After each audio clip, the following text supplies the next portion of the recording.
Si XRP, ang cryptocurrency na kilala para sa mabilis at murang cross-border payments, ay muling napapansin matapos po ang espekulasyon na posibleng maabot nito ang presyo na $10.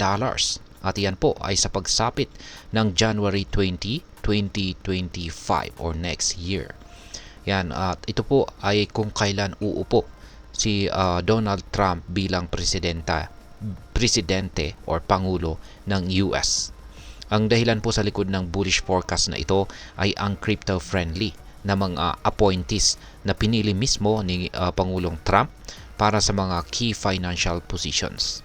Bukod dito ay ang tuloy-tuloy na suporta mula sa mga pangunahing bangko at financial institutions kung saan ay nagbibigay po ng lakas kay XRP. Yan. Pero, totoo nga bang posibleng aabutin ni XRP ang $10 sa maikling panahon? Yan po ang siyang ating pag-uusapan sa video na ito. Pero bago po tayo magpatuloy, ay nais ko lamang po munang bigyang linaw ang aking disclaimer kung saan ang nilalaman po ng video na ito ay hindi po ito isang financial advice. For education and information purposes lamang po ang layunin nito. Yan, umpisahan po natin sa kung ano nga ba ang papel ng Trump administration sa pag-angat po ni XRP. Yan, mahalaga pong unawain natin na ang gobyerno ng US ay may malaking impluensya sa global financial markets, kabilang na po ang mga cryptocurrencies. Ang mga bagong appointees ni Pangulong Trump ay kilala sa kanilang malalim na kaalaman sa digital assets, kung saan ay nagbibigay po ng pag-asa sa mas malinaw na regulasyon at mas malawak na pagtanggap sa blockchain technology. Isa pang mahalagang aspeto ay ang paglisan o pag-alis ni Ginoong Gary Gensler bilang SEC chairman. Si Ginoong Gensler ay masugid na tagapagtaguyod po ng regulasyon na naging dahilan ng mahaba at saka magulong legal battle sa pagitan po ng SEC at ang Ripple. Ngayon ay marami na pong naniniwala na ang pagbabagong ito sa pamumuno ay magbibigay daan para sa mas maayos na pag-usbong o pag-unlad ni Ripple at si XRP. Ayan. Ngayon ay bakit naman po naniniwala na ang mga analyst ay may kakayahan si XRP na akyatin ang presyong $10 pagsapit po ng January 20, 2025. Ayon po sa mga eksperto, si XRP ay nasa kalagitnaan ng isang malakas na bull run kung saan ay nagresulta po ito sa halos 350% na pagtaas ng kanyang presyo sa loob lamang ng isang buwan. Para maabot po ang presyong $10 ay kailangan pong magdagdag na XRP ng karagdagang 330% sa susunod na 45 days or 45 araw. Bagamat tila napaka-ambisyoso po ng target na ito, hindi ito imposible sa crypto market na kilala sa mabilis na paggalaw ng mga presyo. Kaya meron po tayong tatlong mga pangunahing dahilan kung bakit posible ang target na $10 para kay XRP. Una ay ang crypto-friendly policies. Ang inaasahang pong pro-crypto stance ng Trump administration ay maaari pong magdala ng mas maraming institutional investors sa crypto space. Pangalawa ay ang global fintech adoption. Marami pong bangko at saka financial institutions ang gumagamit ng Ripple technology para sa seamless at saka secure transactions kung saan ay nagtutulak ng demand para kay XRP. At pangatlo ay ang pagtatapos po ng SEC lawsuit.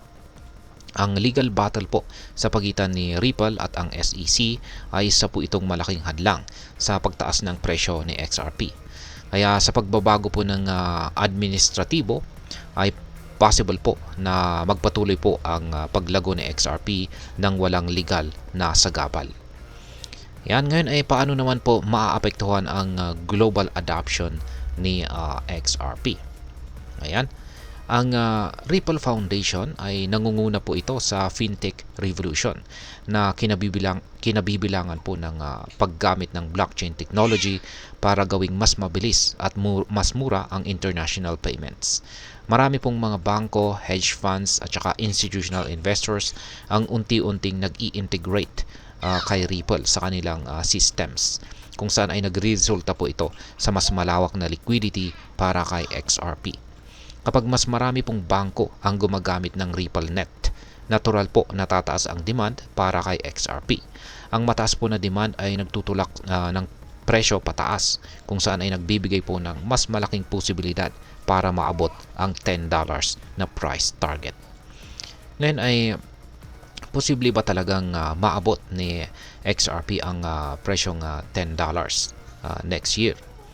Bagamat kahanga-hanga po ang potensyal na ito, ay mahalaga po nating tandaan na marami pong mga bagay ang nakakaapekto sa presyo ng isang cryptocurrency. Kaya yan, meron po tayong ilan dito na mga bagay na dapat po nating bantayan. Una ay ang market sentiment. Ang kumpiyansa po ng mga investors ay maaring magbago depende po sa global economic at saka political developments.